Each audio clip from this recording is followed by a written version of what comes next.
За тэгээд эхнийхээ одоо энэ одоо 26 оны эхний чуулган дээрээ бид нэр ингээд төсвийн тодтоглоор эхэлж байгаа шиг байна. За та бүгд бол Монгол Ардын нам 2024 оны нийслэлийн буюу орон нутгийн сонгуульд оролцохдоо Улаанбаатар хотыг үлгэрийн мэт болгоно гэд маш олон мега төслүүдийг ярьсан. Одоо 14 Улаанбаатар хотыг 9 дүүргийг 14 хот болгоё гэж ярьсан. 20 минутын хүрээнд маш олон юмнууд хийн гэж ярьсан.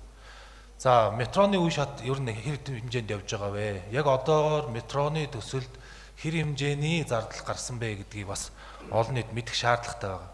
За одоо трамвайны асуудал орж ирж байна.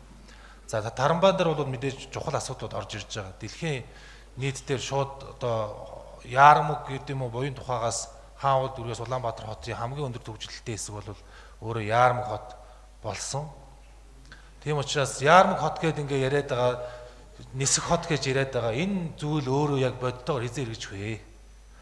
Ингээд нэг ерөнхий сайд нь гарч ирээд нөгөө ерөнхий сайдынхаа үг өгүүлбэрийг өөрчилдөг, өөрийн бодлогыг хэрэгжүүлдэг энэ төрлийн хувь хүн дээр одоо гардаг энэ хандлагыг ер нь танаа нам хизээ зогсох юм бэ?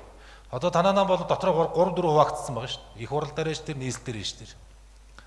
Тэгээ одоо энэ байдал ер нь ингээ ус төржөөд байхгүйгээр асуудал шийдэгдмээр байна. За одоо энэ төсвийн тодтогтой холбоотойгоор нэг хэд хэдэн юм асуумаар байна.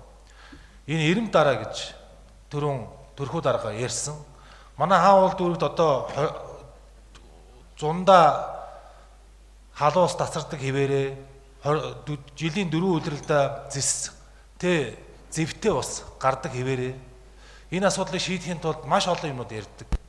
Тэгээ одоо хаавал дүүргээс одоо гарсан төлөөлөгч нар маань энэ дээр одоо бас дуу хоолойгоо хүргээд одоо нэг 2 дугаар орлогч маань бол байгаад идэг. Хаавал дүүргийн өмнөхүй ялд авсан хаавал дүүргийн засаг дарга нар нь байгаад идэг. Энэ дээр ерөөсө бодлогын болон тодорхой төсөв санхүү тавигддаггүй, хийгддаггүй. Энэ байдал ажиглаад байгаа. Гэхдээ нийслэлийн их хурлын гишүүд бидэрлөө чиглэлдээд байна шүү дээ. Тусдаа вант улс болсон. Нийслэлийн төсөв гэдэг бол бүр зах замбрааг алдсан. Хязгааргүй их төсөвтэй болсон. Зүгээр тэзүү гэдэг дээр жил болгон янз янзын байдлаар асар хэмжээний мөнгө тавигдж байгаа хяналт шалгалт байдаггүй. Тэгээ энэ байдлыг одоо хэдүүлээ нэг жоохон зэгсэнд нь оруулмаар байна. Одоо айл гэрч гисэн одоо нэг сарынхаа цалингаа иргэжил нэг ингэж амьдрандаа ядаж нэг жилдээ нэг удаа хөдөө гадаа явж амрандаа гэж боддог байтал бид нар ч одоо бүр ингэж 3 сарын наслалттай төсөв баталдаг болчиход байна шүү дээ. Яг энэ удаагийн зүйл дээр бол КОП 17 гэдэг одоо ерөнхийлөгч олон улсын хэмжээний бас юмнууд хийж байгаа баг. Тэгээ хэдүүлээ ер нь юмыг нэг удаагийн шинжтэй биш ер нь уртыг хармаар байна. Монгол улс чинь Улаанбаатар хот одоо тог тасардаг, түгжирдэг, бензин тасардаг ийм зүйлийг ирмэлмээр байна. Хамгийн анхны шатныхаа амийн хэрэгцээндээ байгаа одоо Улаанбаатар хотын шугам шүлжээний асуудал бол маш хүнд байна.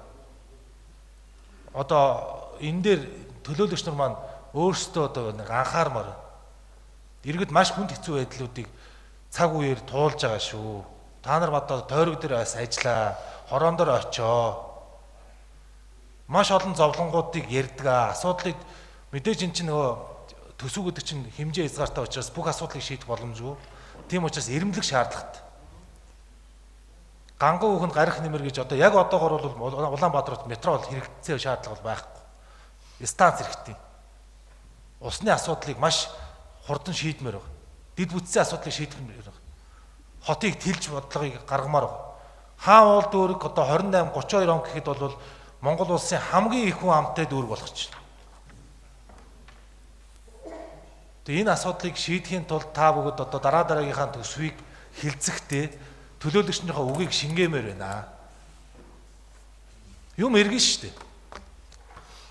Зарим одоо төлөөлөгч нар даапалаад Монгол Ардын нам одоо дараагийн 40 жил өмнөлхөө засаглана гэж яриад ах шиг байна. Хэрвээ арчаасан нам засаглаад ирэх юм бол та нарын бодрол болгоог бол гаргаж ирэх байх.